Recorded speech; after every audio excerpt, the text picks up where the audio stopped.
Hi and welcome back to my channel UiPath with Jeppe. In this one we're taking a look at two activities, the environment folders activity and the environment variables activity.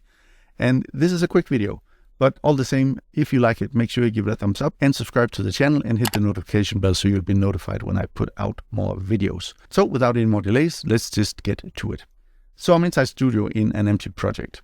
And what I'll do is over in the activities pane, I will go to the system group and then to the environment group. And here we can see that there is a get environment folder and get environment variable activity. And there's a couple of more activities, but we're not going to look at those today. So I'll just drag the get environment variable activity into my canvas here. And once I do that, I can see that we have this drop-down list. And these are all of the environment variables that we can access.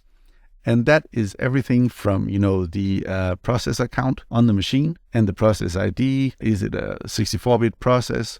The OS version, stuff like that, that you may or may not find useful. But sometimes in an automation, you might actually need that information. Of course, some of the more common ones are here towards the bottom. We have the username, the user domain name, the machine name, and maybe also something like user interactive that tells you whether or not the user is logged on interactively. But let's just try and take a machine name as an example.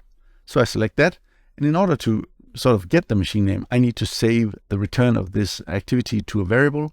So we will just go up here and create a new variable by pressing Ctrl K, and I'll just call it my machine name. There we go. And then we'll get the trusty message box,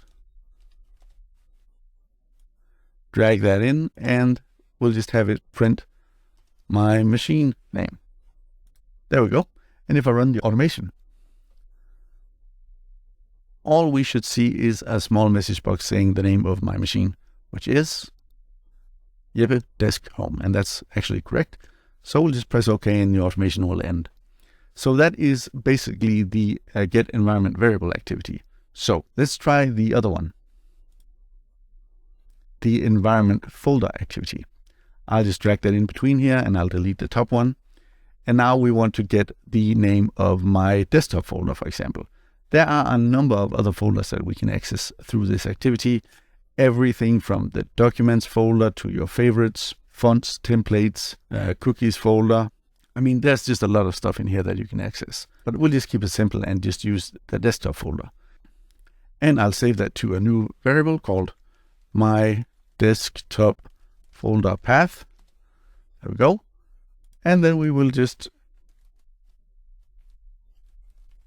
write out that in our message box and run the automation again.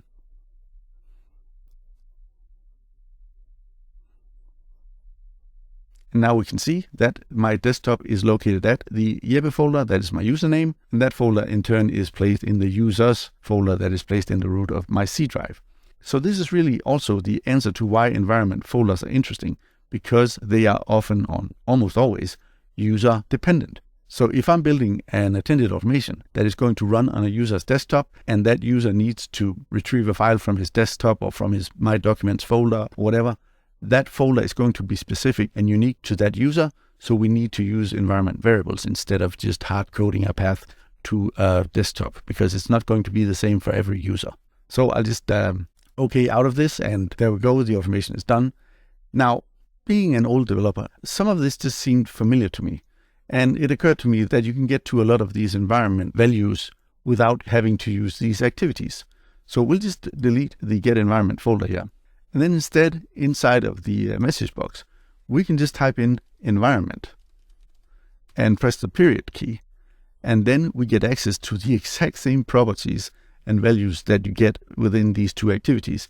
And as you can see, when I scroll down here, we have these is 64-bit process, machine name, new line, process ID, paths, and stuff like that. And even up here in the special folder property, if I select that and press the period again, we have access to all of these special folders that we saw just a minute ago, our desktop directory and all of those things, my documents folder and all of that stuff. We have access to that without having to use the activity. And sometimes when you are writing an expression, it would be easier to just be able to do that instead of having to first use the activity, save stuff to a variable, and then use that variable in your expression. Or if you're writing, a block of .NET code inside of your automation, then it's just far easier to access the environment variables and folders directly. So just for good measure's sake, we will try and access course machine name as we did before with the activity. And now if I run the automation, we should see the exact same message box that we saw before. So that was a very quick look at the environment folders and environment variables activities in UiPath Studio. Again, I have plenty of more videos coming up, so make sure you hit subscribe and notification bell. And if you did like this video, please give it a thumbs up. Anyways, see you hopefully in the next one. Stay safe, take care, bye-bye.